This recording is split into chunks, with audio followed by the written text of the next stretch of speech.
nosso estudo de hoje, a gente viu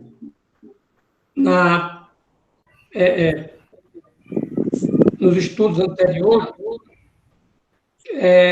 que nós estamos trabalhando com as cartas católicas, né?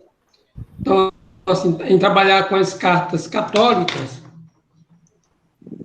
nós, na verdade, fizemos um estudo começando da carta aos Hebreus, que não é exatamente uma carta católica, né? Porém, também não faz parte do Corpus Paulino. Isso aqui é um esquemazinho rapidinho sobre a carta aos Hebreus, ela não é uma carta, né? Mas está no gênero literário da homilética, ela não é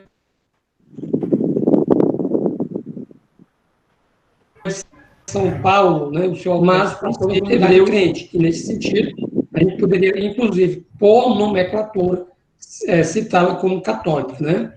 É uma carta escrita por volta, né, aliás, entre os anos 55 e 95 depois de Cristo, e vai apresentar uma síntese da doutrina cristã, onde confronta o Antigo com o Novo Testamento e vai demonstrar a eficiência do sacerdócio, da aliança e do culto antigo, que só atinge a paixão, morte e ressurreição de Jesus Cristo.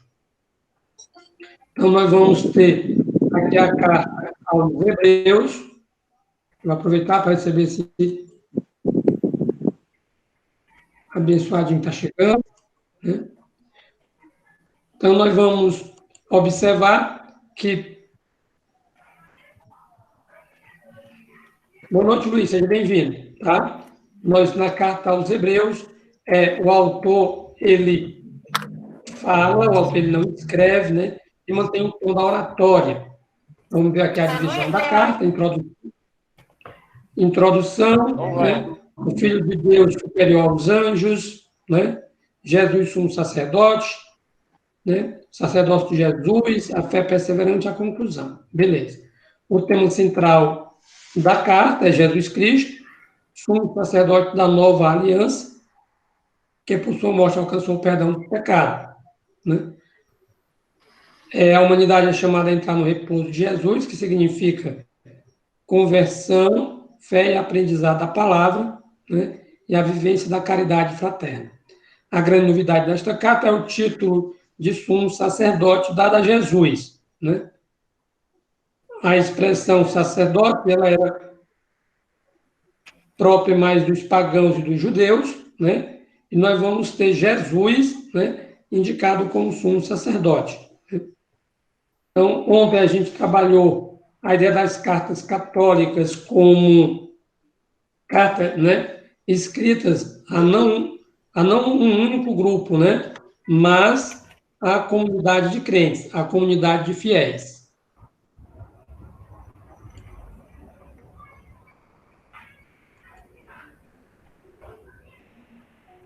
Seja bem-vindo, Ivanilson. Então, nós vamos ter as cartas católicas. A gente ontem, de forma bem particular, trabalhou com Tiago, né? Hoje vamos trabalhar Judas e Pedro, né? Talvez as duas juntas. Tá? Nós temos 3 cartas de João, inclusive nós já fizemos estudo. Tá? Na carta de Tiago, né? Tiago, provavelmente o Tiago filho de Alfeu, que foi escrita em grego. A gente ontem estudou, né, que esse grego, né, uma escrita com elegância, originalmente em grego, né, que tem um senso de retórica que nós chamamos de atribo.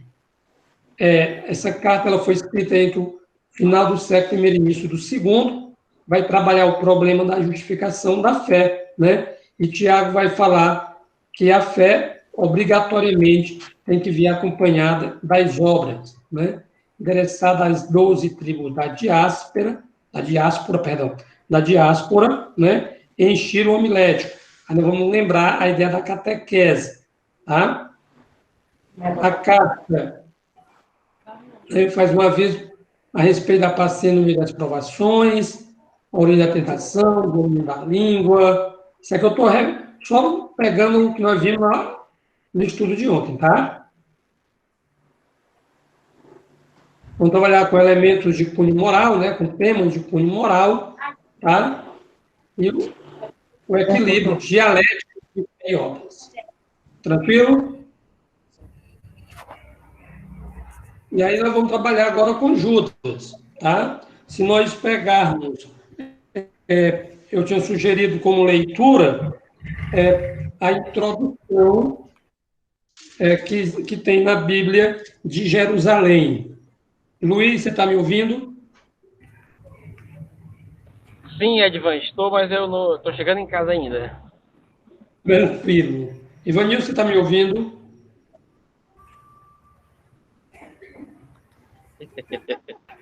Eu estou escutando. Ah, então está ouvindo. Beleza. Gente, então nós vamos pegar na introdução da Bíblia de Jerusalém, nas epístolas católicas, na introdução. Quem poderá ler para mim esse primeiro parágrafo, por favor? Judas se chama irmão de Tiago. Aí alguém pega para mim a carta de Judas, nós vamos ler na íntegra daqui a pouco, e lê para mim os versículos 1 e 2.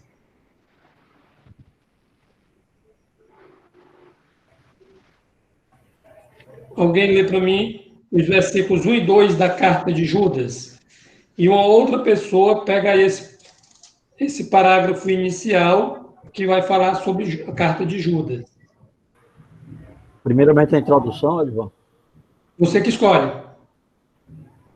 Judas, que se chama irmão de Tiago, parece apresentar-se também como um dos irmãos do Senhor. Nada nos obriga a identificá-lo com o apóstolo que tem o mesmo nome. Ele mesmo também se distingue do grupo apostólico.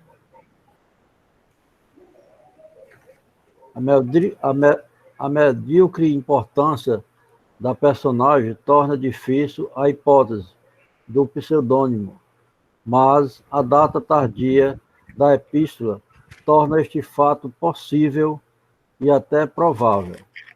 O autor mostra notável conhecimento da fonte judaica, sinal de que representa uma igreja culta, provida de livros. Obrigado. Então, nós vamos observar aí, tá? Que nós vamos ter. Deixa eu só pegar aqui a minha carta de Judas, minha epístola de Judas.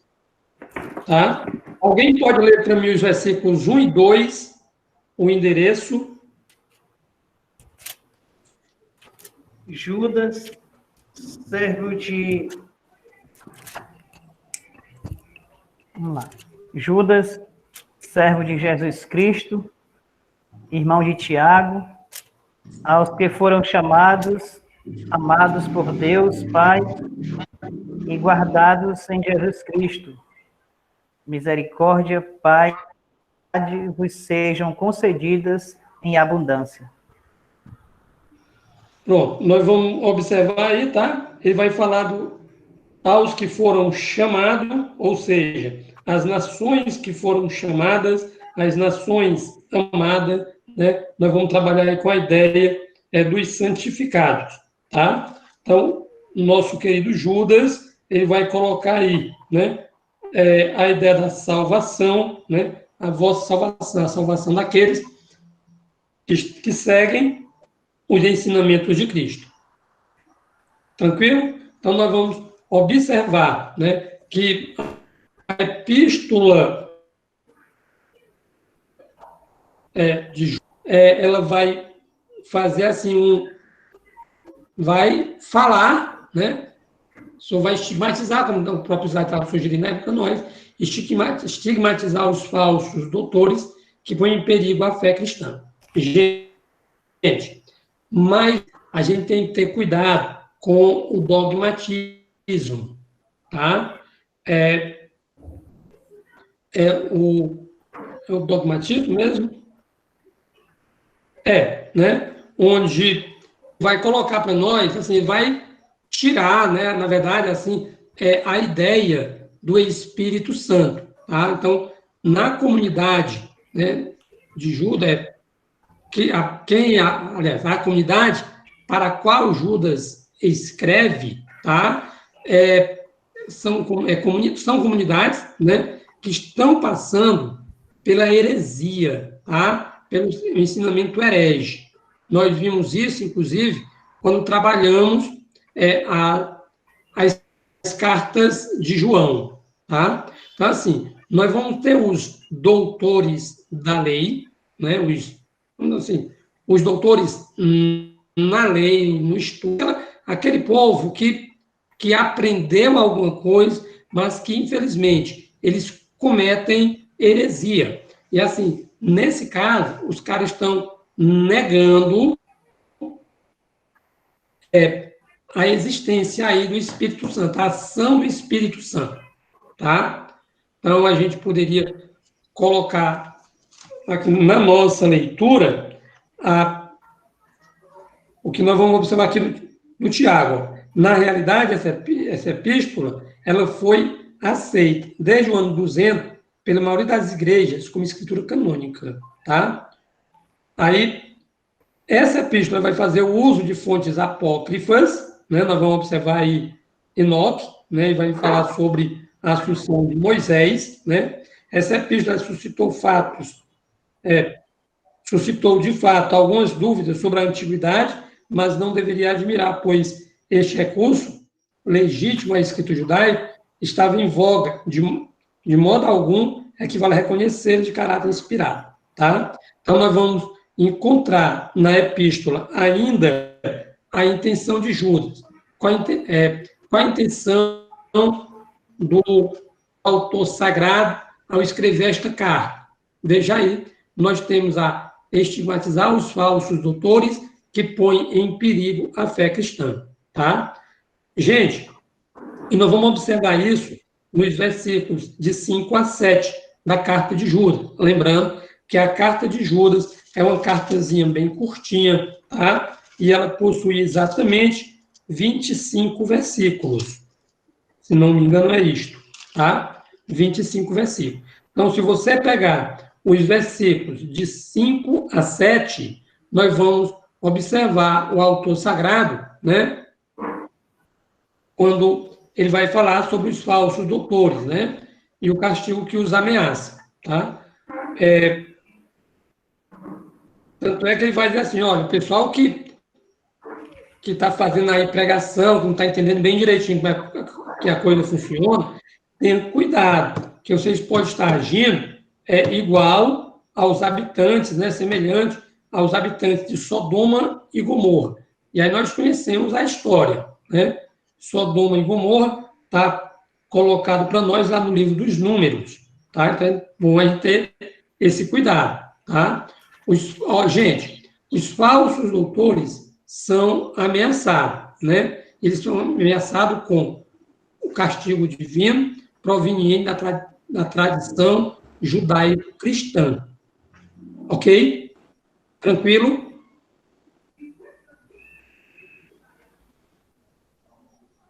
O Benedito leu aí para nós os versículos 1 e 2, não foi, Benedito? Isso, Edivan, foi isso. Você pode ler do 3 e 4 também? O Everto está dizendo que ele quer ler do 5 ao 7. Pronto, tranquilo. Amados, enquanto está todo empenhado em escrever-vos a respeito da nossa salvação comum, tive de fazê-lo por uma razão especial, para exortar-vos a combaterdes pela fé, uma vez por todas, confiada aos santos. De fato, infiltraram-se entre vós alguns homens já há muito marcados para esta sentença. Uns ímpios que convertem a graça do nosso Deus num pretexto para licenciosidade e negam Jesus Cristo, nosso único Mestre e Senhor. Vamos fazer a leitura toda ou a gente para um pouquinho e depois continua? É Tiago, Edvan?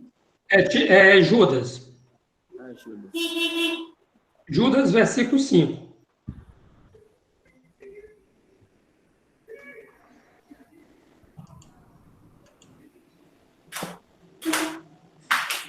que é que vocês acham melhor?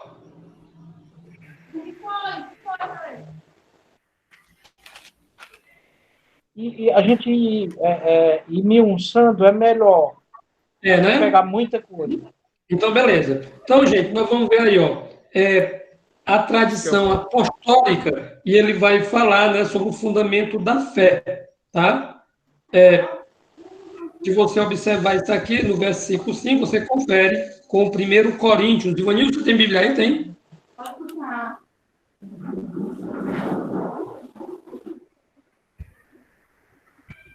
Ivanildo, você está com a Bíblia aí? Tô com ela no norte. Pois localize para mim 1 Coríntios, capítulo 11, versículo 2, tá? Que nós vamos trabalhar aí com o fundamento da vida cristã, tá? Que não tem o que mudar. 1 Coríntios, capítulo 11, versículo 2.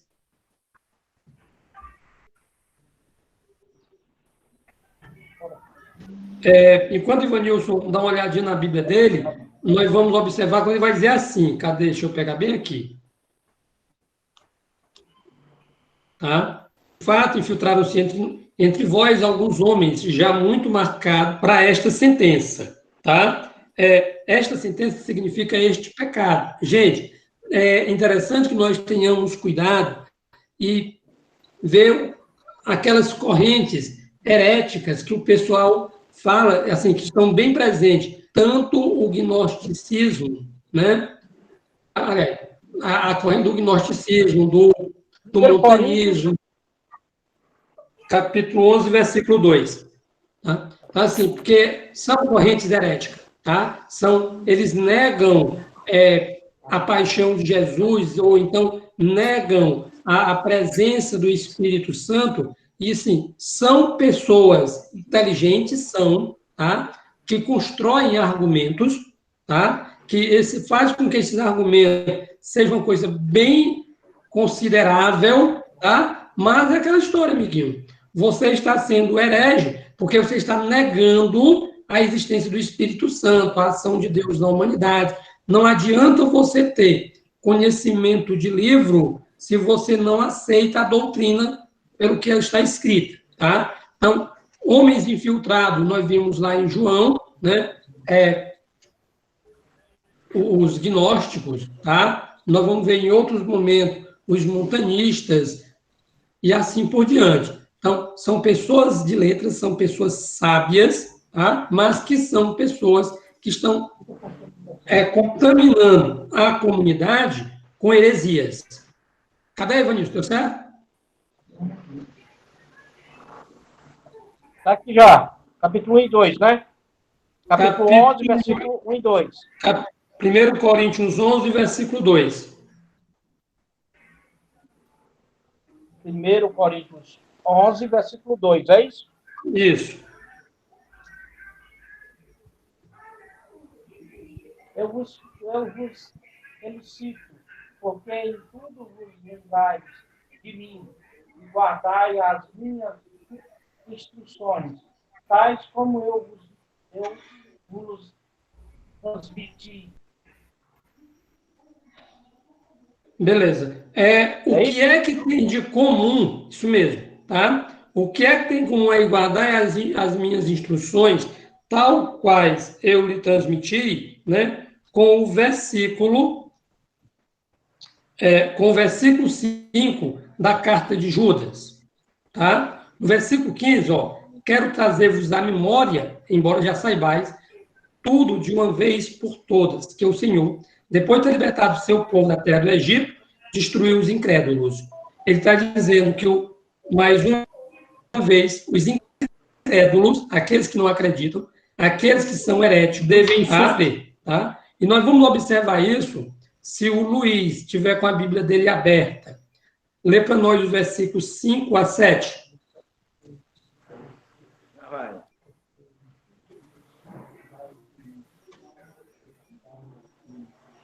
Quero trazer-vos à memória, embora já saibais tudo de uma vez por todas, que o Senhor, depois de ter libertado seu povo da terra do Egito, destruiu os incrédulos.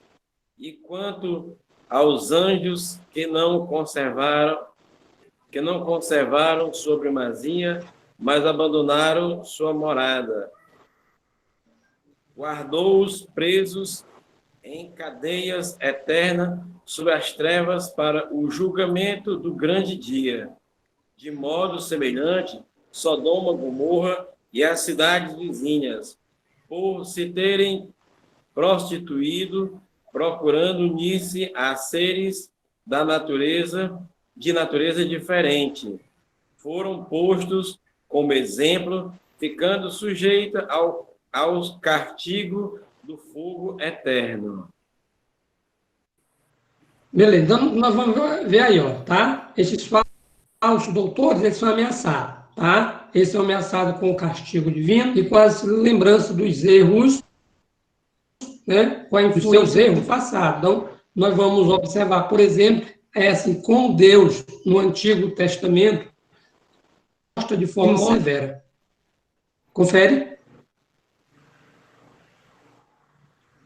Confere sim, confere. Gente, ó, a fé é dada como com dado objetivo de uma vez por todas, tá? Então nós temos que ter cuidado, né, e alimentar a fé, tá? E ter cuidado com esses falsos doutores que se nos apresentam na comunidade. Aí assim não fica muito diferente do que nós temos hoje, né? Assim, tem gente que aparece na comunidade, né? Não sei se vocês concordam comigo, tá? É uma interpretação para os dias de hoje, tá? Tem gente que assim, a comunidade está andando bem direitinho e chega gente que chega e só causa destruição, sabe? Com os falsos ensinamentos, aquela coisa toda, mas que a comunidade, por causa da conversa daquele indivíduo, tá? Ela vai se destruindo. Então, a preocupação de Judas aqui também é com as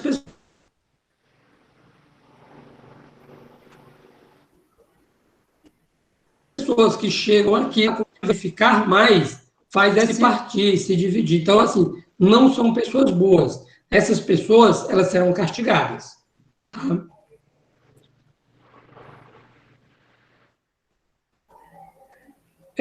Gente, por favor, segue aí a leitura com Everton, versículos 8 a 10.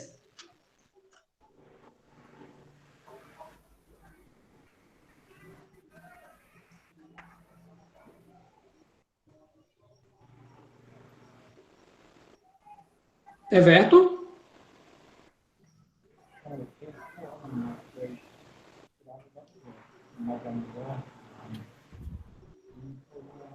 Ora, estes agem do mesmo modo. Na sua alucinação, conspurgam a carne, desprezam a autoridade e injuriam as glórias. No entanto, o arcanjo Miguel, quando disputava com o diabo, discutindo a respeito do corpo de Moisés, não se atreveu a pronunciar uma sentença injuriosa contra ele, mas limitou-se a dizer: o Senhor te repreenda. Mas estes injuriaram porque não conhecem, por outra parte, as coisas que conhecem fisicamente, como os animais irracionais, só servem para perdê-los. Benedito, siga aí para mim, por favor. Ai deles, porque trilharam o caminho de Caim, seduzidos por um salário, entregaram-se aos desvarios de Balaão e pereceram na revolta de Coré. São eles que constituem escolhos nos vossos ágapes, regalando-se irreverentemente, apacentando-se a si mesmos. São nuvens sem água, levadas pelo vento. Árvores que no fim do outono não dão fruto. 2 vezes mortas, arrancadas pela raiz. Ondas bravias do mar, a espumarem a sua própria impudência. Astros errantes, aos quais está reservada a escuridão das trevas para a eternidade. A respeito deles profetizou Enoque, o 7º dos patriarcas, a contar de Adão, quando disse: Eis que o Senhor veio com as suas santas milícias, exercer o julgamento sobre todos os homens e arguir todos os ímpios de todas as obras de impiedade que praticaram e de todas as palavras duras que proferiram contra ele os pecadores ímpios. São uns murmuradores, revoltados contra o destino, que procede. Sua boca profere palavras arrogantes, mas estão sempre prontos a bajular quando seu interesse está em jogo. Pronto. Nós vamos observar aí que há uma citação, por exemplo, a Enoque. Não é isso? Tá?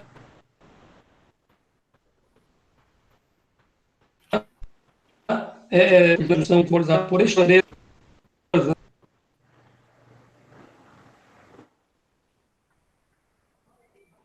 Citação de Enoque no versículo, tá? As reminiscências. Isso aí vai representar para nós o ensinamento apostólico recebido pela tradição, tá? Então, o que a gente observa? Que na carta de Judas, há referência a livro apócrifo, tá? E ele vai dizer que ele está falando ainda dos doutores, tá? Dos doutores da lei, dos falsos doutores, tá? E na hora que ele vai falar nesses falsos doutores, ele vai dizer, ó, gente, vocês são nuvens sem água, vocês são árvores sem fruto, vocês serão arrancados da comunidade, né? E da comunidade significa assim, ó, né? Que ao morrer, né? Vai para o campo dos eleitos, mas tem os outros aí que vão arder, né? Vamos dizer assim, numa palavra diferente que não está escrito no livro, né? Assim, vão arder na geena, vão arder no fogo do inferno. Então, essas pessoas, elas não servem para nada, tá? Então, ele vai fazer citação aí, né, em versículo anterior, de Caim, faz aqui citação a Adão, vai fazer citação do livro de Enoque, vai fazer citação das cidades, né, da antiga tradição judaica. Então, assim, é uma carta que também se encontra no gênero da homilética, né, do sermão, do ensinamento, da catequese.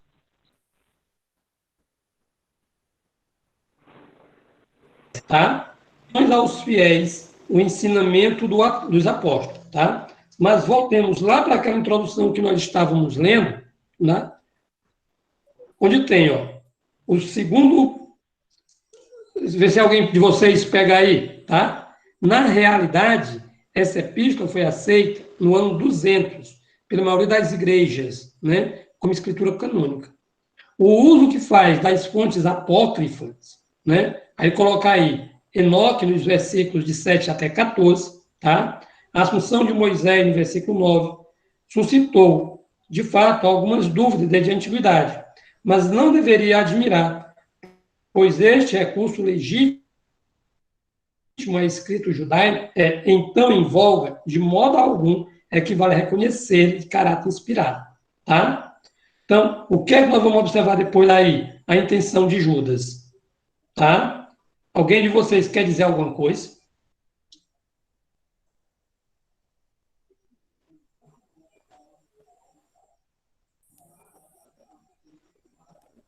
Everton, você pode ler para mim a intenção de Judas? A intenção de Judas é unicamente estigmatizar os falsos doutores, que põem em perigo a fé cristã. Ameaça-os com o castigo divino, ilustrado com precedentes da tradição judaica, e a descrição que dá de seus erros parece também influenciada por essas lembranças do passado. Ela é, aliás, bastante vaga e certamente não autoriza a identificá-los como o gnosticismo do século II. A impiedade e a licenciosidade moral que eles censura, particularmente suas blasfêmias contra o Cristo Senhor e os anjos, podem ser existido Pode existir no seio do cristianismo. desde o século I, sob o influxo das tendências sincretistas combatidas pela epístola dos Colossenses, as pastorais e o Apocalipse. Muito bem. Luiz, você segue aí o finalzinho desse parágrafo? Eu não estou perdido Parágrafo aqui. seguinte. Aonde eu não estou encontrado. Isso é dentro da introdução da Bíblia de Jerusalém. Nós estamos trabalhando com ela. Tá? Introdução aqui. Na Bíblia de Jerusalém, introdução, epístolas católicas. As epístolas católicas. Peraí, deixa eu achar. Eu vou ler daqui enquanto ele encontra. Vai lá.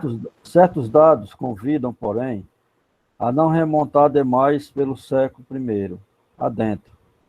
As pregações dos apóstolos já pertencem ao passado. A fé é concebida como dado objetivo, transmitida de uma vez por todas. Parece que são utilizadas as epístolas de Paulo. É verdade que a segunda epístola de Pedro, por sua vez, utiliza a de Judas, mas como diremos adiante, ela pode ser posterior à morte de São Pedro. Enfim, deve supor como data os últimos tempos da era apostólica. Beleza. Então, nós lemos até o versículo 16, foi? Lá na carta de Judas. E Judas. Foi sim. Pronto. Alguém faz para mim aí o 17 ao 18, para trabalhar com os ensinamentos dos apóstolos. Aí a gente conclui e vai para de Pedro. Aí pode fazer a leitura até o final. Vamos lá. A doxologia, né? Aliás, vamos fazer a leitura, depois eu falo.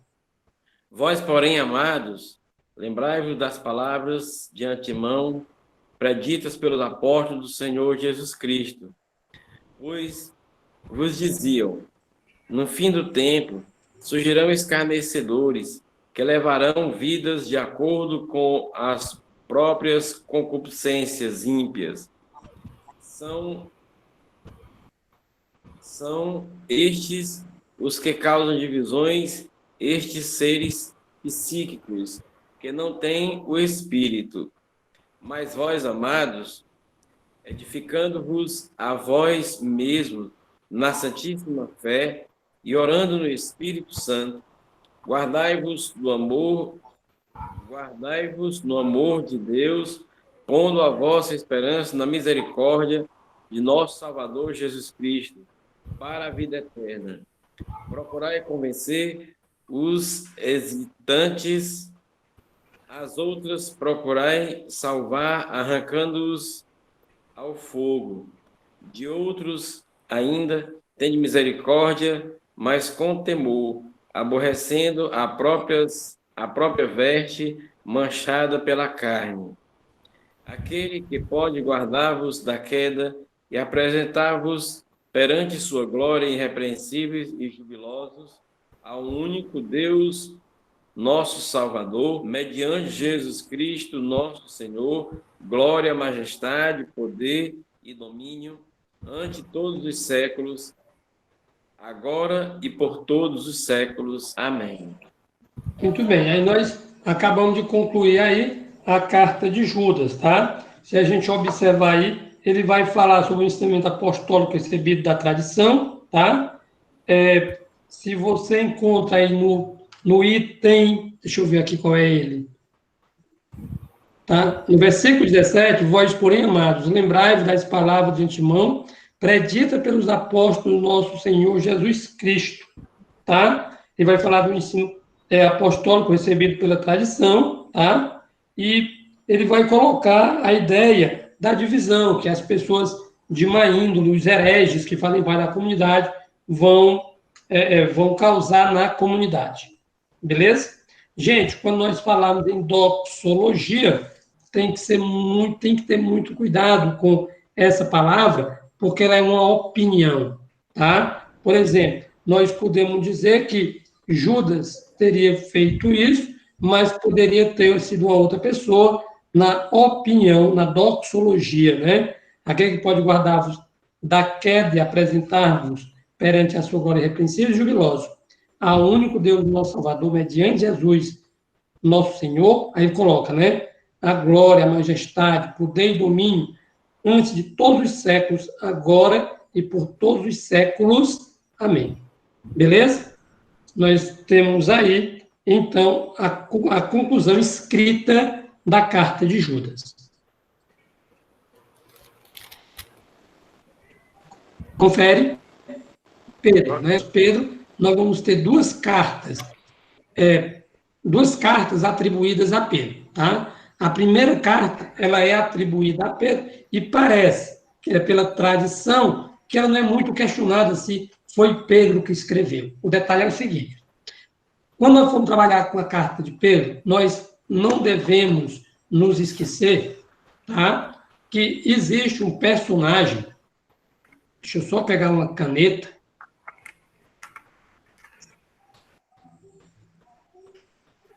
Cadê? Tá? Existe um personagem que está ao lado de Pedro, tá? E que também estava ao lado de Paulo, tanto como secretário de Pedro, como secretário de Paulo também, tá? Aí a pergunta é: quem é esta pessoa? Tá? Quem era o indivíduo que secretariava Pedro, mas que também secretariava Paulo? Silvano, né? Silvano, tá? Então, esse cidadão aqui, ele tinha conhecimento de grego, tá? Ele tinha conhecimento da comunidade, ele teve convivência com Paulo, tá? E ele tem convivência com Pedro, tá? Então, a carta de Pedro, né, ela é atribuída a Pedro, tá? Mas ela fora escrita, tá? Pela pena do Silvano, tá? A primeira carta de Pedro, atribuída, né, a Pedro, príncipe dos apóstolos, tá? E ela foi escrita em Roma. Gente, pegue aí, primeira carta de Pedro, capítulo 5, versículo 13.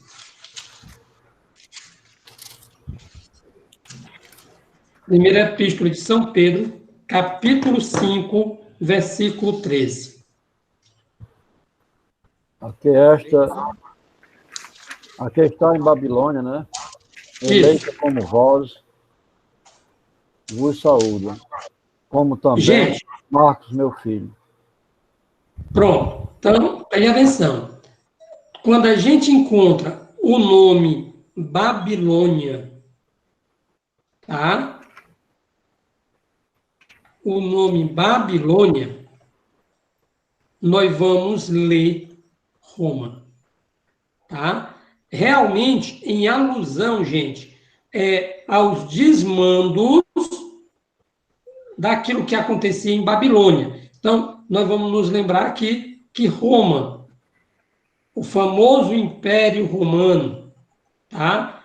Esse Império Romano, ele perseguia, ele destruía, ele corria atrás, ele matava os cristãos, tá? Assim, quando você vai ver, por exemplo, no reinado de Domiciano, de Nero, tá? De Cláudio, assim,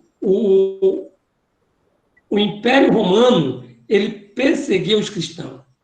Conta, inclusive, a história, tá?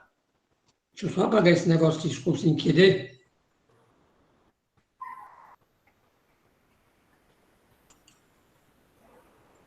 Tá?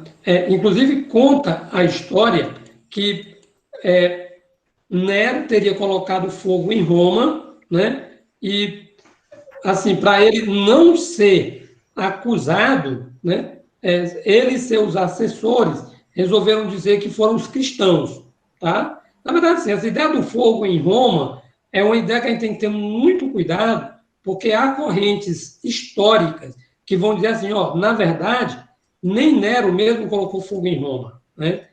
Numa briga política entre Nero e o Senado romano, o Senado coloca fogo em Roma e os assessores mais próximos de Nero aconselham-no a dizer que foram os cristãos, né? E aí, assim, se a gente entrar exatamente na ideia, né, na história pessoal de Nero, a gente vai encontrar um bocado de coisa. O detalhe é, Nero,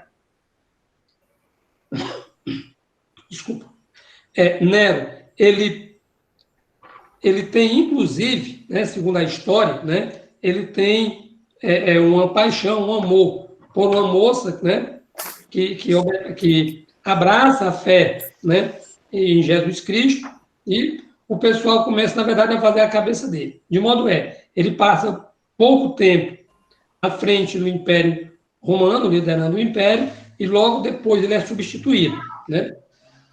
O detalhe é que depois do Nero, né, a dinastia Flaviana começa, tá? E os cristãos são perseguidos por todos eles, só muda o imperador, mas a perseguição é a mesma, tá? Então, eles, para poder fazer uma referência a Roma, sem citar o nome Roma, tá? Eles colocam Babilônia.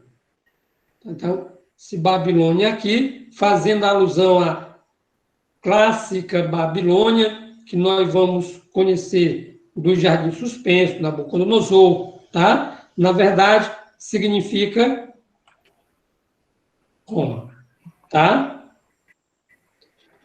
Essa carta, ela foi endereçada, tá, aos cristãos da diáspora. Querido, preste atenção. O povo judeu solto no meio do mundo, tá? E quando o autor sagrado coloca os cristãos da diáspora, tá? Ele vai especificar o nome de 5 províncias, tá? Vamos, inclusive, lá no início, né? Capítulo 1, versículo 1, tá? Leia aí para nós, juiz, por favor. João. Pedro. Não, Pedro, capítulo 1. Versículo 1. Vamos lá. Você pode até ler o 1 e o 2 juntos. Endereço e saudação. Pedro, apóstolo de Jesus Cristo, aos estrangeiros da dispersão, do ponto da Galácia, da Capadócia, da Ásia e da Betínia, eleitos, segundo a presciência de Deus Pai, pela santificação do Espírito, para obedecer a Jesus Cristo e participar da dispersão do seu sangue. Graça e paz vos sejam concedidas abundantemente. Então, nós vamos ver aqui, ó, tá? A comunidade, tá? As igrejas a quem Pedro está sugerindo, né? Essa primeira carta dele. Ok? Gente, esses cristãos, tá? Eles são, né, convertidos do paganismo, tá? Embora não se exclua a presença de judeus cristãos. Tá? Quais são os cristãos? Esses cristãos.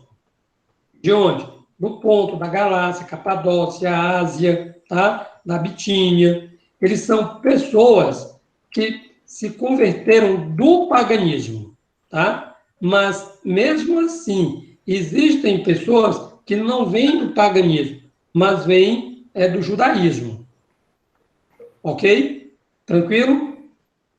Aí vamos lá. Essa carta ela foi escrita em grego, tá? O grego dela, né, a gramática, é uma gramática correta, tá? É um grego de escrita simples, tá? E é um grego harmonioso. Aí você vai dizer assim, vai e pode um pescador galileu analfabeto conseguir sair tudinho?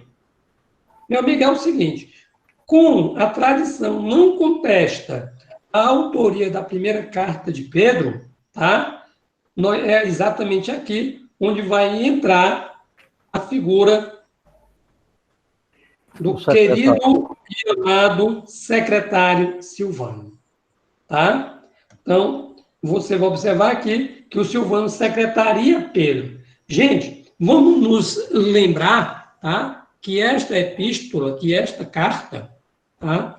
Ela, na verdade, ela está muito mais para uma homilia, né? Para o ensinamento de catequese, do que propriamente para uma carta. Porque o indivíduo até começa saudando, mas ele não vai terminar fazendo a mesma coisa, tá?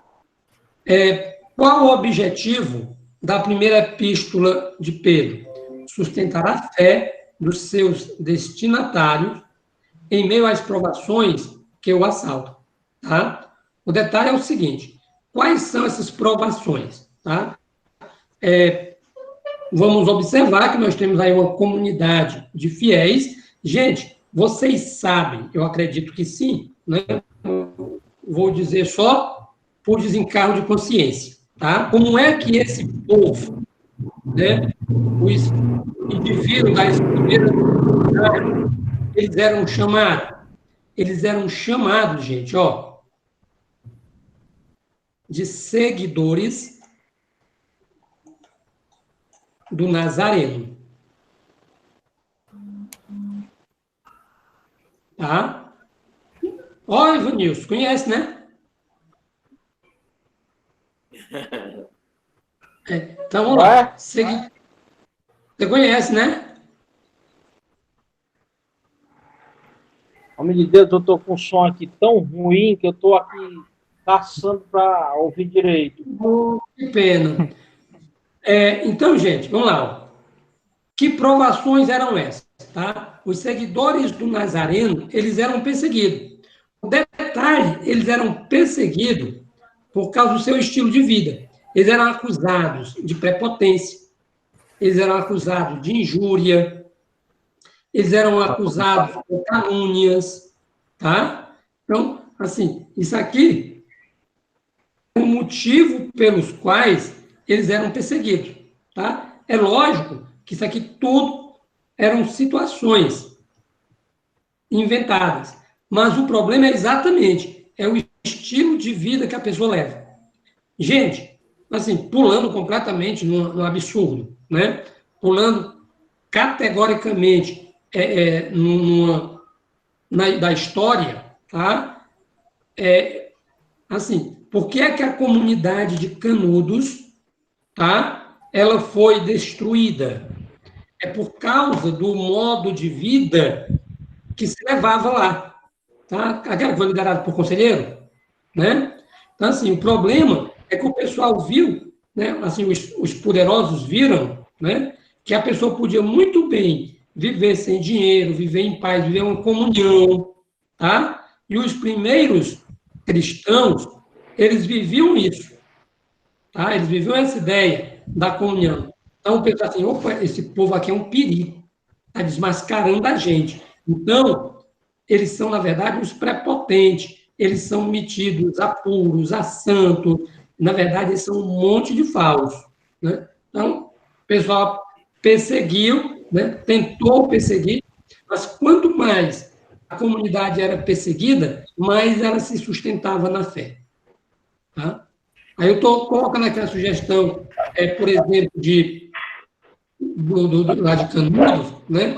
Mas ao longo da história, todas as vezes que você tem uma comunidade que se organiza, né? Dentro da ideia de uma comunhão verdadeira, tá? Você vai lembrar, por exemplo, os primeiros cristãos tinham tudo em comum, eles dividiam seus bens com alegria. Não é assim que tem lá nos Atos Apóstolos? Tá? Então, o que acontece? Essas comunidades, elas foram perseguidas. E, assim, o detalhe é, elas foram perseguidas, e quanto mais elas eram perseguidas, mais elas se espalhavam pelo mundo. Tá? Gente, nós vamos observar ainda que a primeira carta de Pedro, ela deve ser anterior à morte de Pedro, que teria acontecido entre os anos 64 e 69. Tá? Mas Silvano, como era seu secretário, é possível que ele tenha dado essa carta por terminar anos depois, seguindo, inclusive, o próprio ensinamento de Pedro e sob a sua autoridade. Tá? Isso aqui nós temos grafado. Eu acho interessante que a maioria dos perseguidores, eles têm como se fosse padrão, um comportamento. A maioria deles vem por inveja, por medo, por não conhecer o porquê aquele povo está agindo daquela forma, e por muitos traumas que carregam dentro dos seus próprios corações, em se fixar aqui na terra aquilo que só tem no céu. Que eles procuram um poder, uma graça, um viver bem, um viver amoroso, um viver em paz, uma vida que chame a atenção, e que, no entanto, eles não conseguem, com tudo que eles têm, não conseguem viver nada disso. E eles, sem nada, somente vivendo da forma que Deus os manda viver, ou eles buscam viver, e encontram tudo aquilo que, na riqueza que eles tanto buscaram, não encontram. Eles encontram paz, amor, uma fidelidade firme, um modo de ser, que mesmo que seja dizendo assim, ou você para com isso, ou eu vou tomar a tua vida, isso não tem importância se alguém matá-los porque estás a buscar o amor de Deus. Em todo esse vejo, a coisa mais bela que eu acho de tudo isso é a forma que o amor de Deus envolve um ser humano. Pronto. A forma que o amor de Deus traz um poder imensurável. Pronto. Ivanilson, só tem um detalhe aí que eu vou fazer no teu discurso. Assim, o detalhe, você observar aí, eu coloquei um nomezinho, uma pergunta em latim, né? Covades, né? Significa onde vais, né? Existe uma obra chamada exatamente Covades, que não significa covarde, não, tá? Onde vais, em latim. Que vai falar sobre o início das primeiras comunidades cristãs, tá? E aí a gente vai ver, assim, os que são tocados, né, pelo ensinamento do Cristo, eles estão dispostos a sacrificar a sua própria vida, tá? O detalhe, Vinícius, é que, assim, os caras que perseguem, tá? Eles não acreditam no céu, tá? Ele acha que Jesus, por exemplo, é um charlatão. Então, assim, eles têm medo de perder poder, eles têm inveja, sabe? Eles têm inveja. Não é muito diferente de hoje. Eles perseguem, sabe por quê? Porque eles não são felizes. A real verdade, quando alguém começa a perseguir outro que não te fez nada, esse é o primeiro sinal que tu não é feliz. Então, quando tu não é feliz, tu tem inveja de qualquer coisa. Esse é um dos fundamentos dessa perseguição. Não é só simplesmente uma ação, um comportamento. Não. Todo perseguidor, ele vem de uma carência, ele vem de um problema que ele nunca resolveu e entrou no panorama do orgulho, que só ele sabe, que tudo tem que ser da forma que ele quer, e como ele não acredita em Deus, piorou ainda mais. Porque quem não acredita em Deus, acredita em qualquer coisa. Então ele acredita que se as pessoas não fizerem da forma que eles queriam, não ia dar certo. E juntando tudo isso com orgulho, e a coragem do perseguir, e a coragem de matar, que já vem... porque todo assassino, ele sempre ele se esconde, ele é covarde. A pessoa mata não é porque ela tem coragem, ela mata porque não tem coragem de conviver.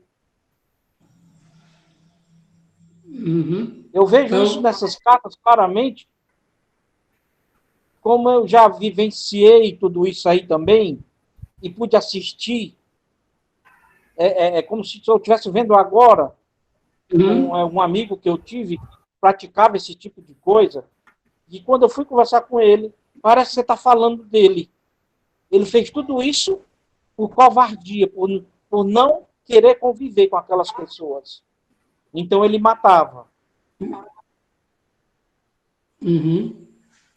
Beleza. Ó, gente, então lá. Essa carta de Pedro, né? A carta de Pedro, ela é uma carta de caráter prático, tá? Lembrando que nós estamos falando da primeira carta de Pedro.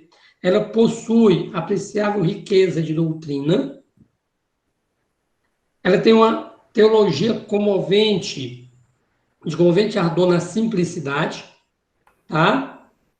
E ela usa, né, Cristo como modelo, tá? Pegue aí a capítulo 2, versículos de 21 a 25, e alguém faz essa leitura, por favor.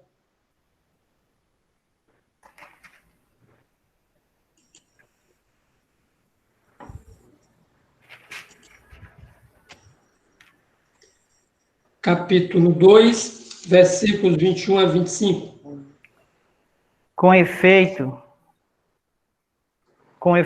para isto é que fostes chamados, pois que também Cristo sofreu por vós, deixando-vos o exemplo, a fim de que sigais seus passos. Ele não cometeu nenhum pecado. Mentira nenhuma foi achada em sua boca. Quando injuriado, não revidava. Ao sofrer, não ameaçava. Antes, punha a sua causa nas mãos daquele que julga com justiça. Sobre o madeiro, levou os nossos pecados em seu próprio corpo, a fim de que, mortos para os nossos pecados, vivêssemos para a justiça. Por suas feridas, fostes curados, pois estáveis desgarrados como ovelhas, mas agora retornastes ao pastor e guarda de vossas almas. Presta atenção, ó. Antes, né, sem Jesus, eram como ovelhas sem pastor. Agora não, né? Pelo sangue da cruz derramado, tá? Nós somos resgatados na nossa humanidade. Não é isso? Exatamente. Então, ó, gente, o que eu estou colocando, tá? O sangue de Jesus, tá? É salvação.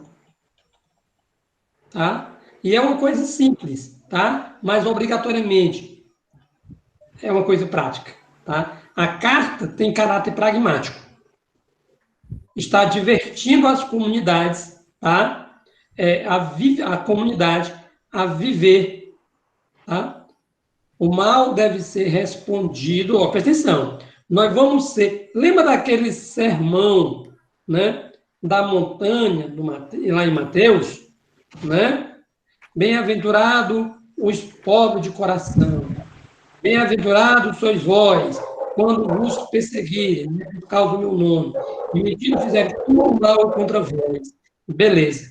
Então, isso aqui, gente, é para ser respondido, tá? Ficou digitado errado. O mal deve ser respondido, tá? Apenas com o bem, tá? Com a caridade. O mal deve ser respondido com a obediência aos poderes públicos, tá? O mal tem que ser respondido com mansidão. Aí você diz, gente de Deus, mas isso aqui é Pedro que está dizendo isso, ou Pedro, o cara que era impulsivo, né? O cara que puxou a faca da bainha e cortou a orelha do soldado.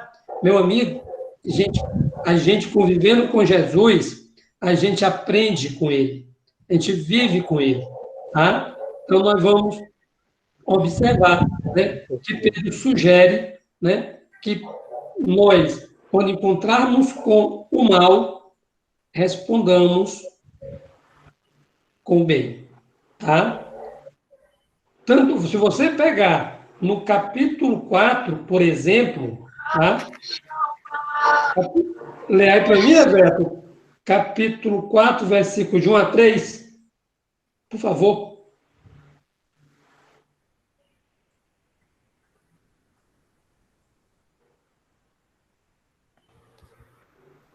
Capítulo 4, 1 a 3. Pois que Cristo sofreu na carne, deveis também vós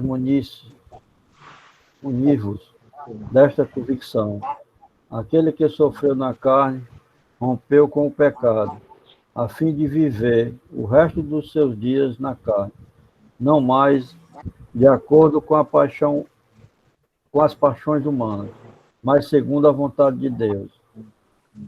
Já é muito que no tempo passado tenhais realizado a vontade dos gentios, levando uma vida de dissoluções, de cobiças, de embriaguez, de glutonarias, de bebedeiras e de idolatrias abomináveis. Beleza. Agora, Tá bom, obrigado. E aí ele vai falar depois, tá? Da espera da parousia, né? Vamos lembrar aí a ideia de parousia. Benedito, o que é a parousia? O fim de... É Oi? uma placa dizendo para Luzia. Tinha que ser do Ipu. é a segunda vinda, né? Exatamente, tá? É a vinda, tá? É a segunda vinda do Senhor. Aí ele vai falar, né? A espera da parousia e, como a gente estava aqui falando, né? O mal deve ser respondido com o bem, com a caridade, com a obediência aos poderes públicos, com a mansidão. E nós vamos encontrar isso aí no versículo 12 até o 19, que é quando se conclui o capítulo 4. Luiz, versículo 12 a 19. Caríssimos, não vos perturbais no fogo da provação. Para a gente concluir,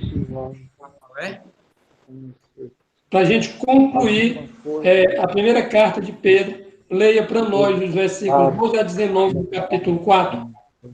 Capítulo 4, 12. Os sofrimentos de Cristo, para que vos possais Amados, e como leis com o incêndio que lavra entre vós, para a vossa provação, como se algo de estranho vos acontecesse.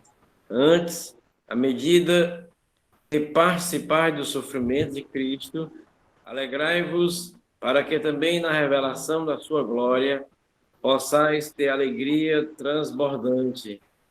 Bem-aventurados sois se sofreis injúrias por causa do nome de Cristo, porque o Espírito de glória, o Espírito de Deus, repousa sobre vós. Mas ninguém dentre vós deve sofrer como assassino ou ladrão, como delator, mas sofre como cristão, glorifique a Deus por esse nome perfeito. É tempo de começar o julgamento pela casa. Ora, se ele começa por nós, qual será o fim? Esse recusam a crer na boa nova de Deus. Se o justo, com dificuldade, consegue salvar-se, assim ficará o ímpio. Assim, aqueles que sofrem segundo a vontade de Deus, confiam suas almas ao bem, dedicando-se à prática do bem. Palavra do Senhor. Graças a Deus. Gente, vocês já tiveram a oportunidade de conviver com uma pessoa que tem fé, mas fé de verdade, né? Que a gente conversa com a pessoa e a pessoa passando por uma situação de sofrimento. Fulano, e aí, como é que tá? Rapaz, eu estou nas mãos de Deus. Deus vai resolver, Deus vai curar, Deus vai passar à frente, né? Então, assim, é essa ideia que nós vamos ter exatamente na primeira carta de Pedro. Ele está dizendo, diga. Quando o padre João Batista, daí da tua cidade, João Batista... Mesquita, né? Estava no hospital, passou por uma situação parecida com essa, né? Foi lá eu e o padre Aguinaldo visitá-lo, e chegando lá ele estava no quarto com a irmã dele, não sei se era o irmão que estava lá, tinha 3 pessoas no quarto, né? E aí nós não fizemos pergunta nenhuma, né? Porque o estado dele era delicado, já era a segunda vez que ele estava internado, depois de 7 dias, parece que ele faleceu. E aí, sem a gente fazer pergunta nenhuma, ele só falou assim, com muita prontidão: estou aqui esperando a vontade de Deus. Né? E eu acho que ele estava preparado para o chamado de Deus, né? Com aquelas palavras dele, né? Ele já estava sabendo que não tinha mais retorno, né? Não tinha cura, estava em estado bem avançado, e ele, olhando para ele, falou: estou aqui esperando a vontade de Deus.